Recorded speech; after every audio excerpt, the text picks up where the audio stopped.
Des centaines de livres sortent d'une rotative. 1979. Arthur C. Clarke publie « Les fontaines du paradis ». Pour la première fois apparaît dans la science-fiction la notion d'ascenseur spatial. Le livre se pose dans une prairie verdoyante. Un arc-en-ciel se dessine. L'idée n'était pas nouvelle. On la trouve déjà dans certains mythes aborigènes, ou même dans le conte Jack et le haricot magique. Un haricot géant entoure la Terre. Mais dans la réalité, qu'en est-il ? Un petit ascenseur monte dans l'espace. Tout remonte à 1895. Cette année-là, le scientifique russe Tsiolkovsky imagine une tour de 36 000 km de haut qui permettrait de monter des charges en orbite autour de la Terre. Pourquoi 36 000 km ? Le chiffre clignote dans l'espace au-dessus de la Terre qui tournicote. Une boule tourne en orbite. Une flèche blanche indique la distance qui la sépare de la Terre. Une main dessinée apparaît et désigne la boule de l'index. À cette altitude, les satellites tournent avec la même périodicité que la Terre. Et à partir de là, il suffit d'une toute petite poussée pour placer un objet dans l'espace. La main pousse la boule d'une pichenette.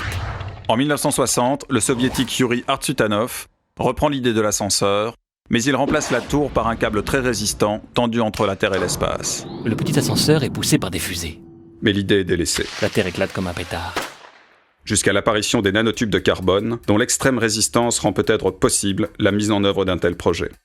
Des atomes de carbone s'assemblent et forment dans l'espace un long tube fixé à la surface de la Terre. L'idée est assez simple, mais sa réalisation est plus complexe.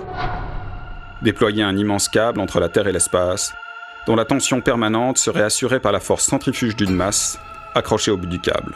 La main désigne une grosse boule noire. Cette masse tournerait à la manière d'une fronde. La Terre fait tourner le câble avec sa boule. Le centre de gravité du système serait exactement à 36 000 km de la Terre. Un carré bleu juste avant la boule noire. Grâce à ce câble, il serait très facile de placer n'importe quel objet en orbite ou de l'envoyer explorer le système solaire. Un astronaute sort du carré bleu, suivi par une grosse mouche, une fusée, une paire de bottes, un nounours. Les navettes monteraient le long du câble jusqu'à une station dans l'espace. Sur Terre, la base serait une plateforme en mer située sur l'équateur. Techniquement, l'ascenseur spatial est désormais possible. En théorie. Des images de synthèse montrent des ascenseurs spatiaux. Des projets de réalisation sont maintenant à l'étude. La structure circulaire complexe d'une grande station spatiale se monte autour du câble.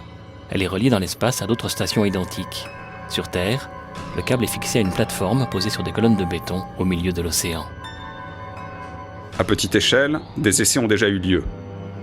On pense qu'il faudra attendre quelques dizaines d'années avant de pouvoir fabriquer le premier ascenseur spatial.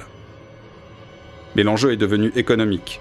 Cela permettrait de faire baisser le prix de la mise en orbite de 20 000 Le chiffre descend comme l'ascenseur. à une dizaine de dollars le kilo, pour un coût total de l'installation estimé à quelques dizaines de milliards de dollars. Le câble devient une mèche qui s'enflamme et la Terre disparaît dans une petite explosion. Des dollars éclatent dans le cosmos. Le générique défile, un film réalisé par Pascal Gobelot pour l'exposition Science-et-Fiction L'Aventure croisée. Audio description Laurent Mantel avec la collaboration d'Oel Corvest. Univers Science 2010.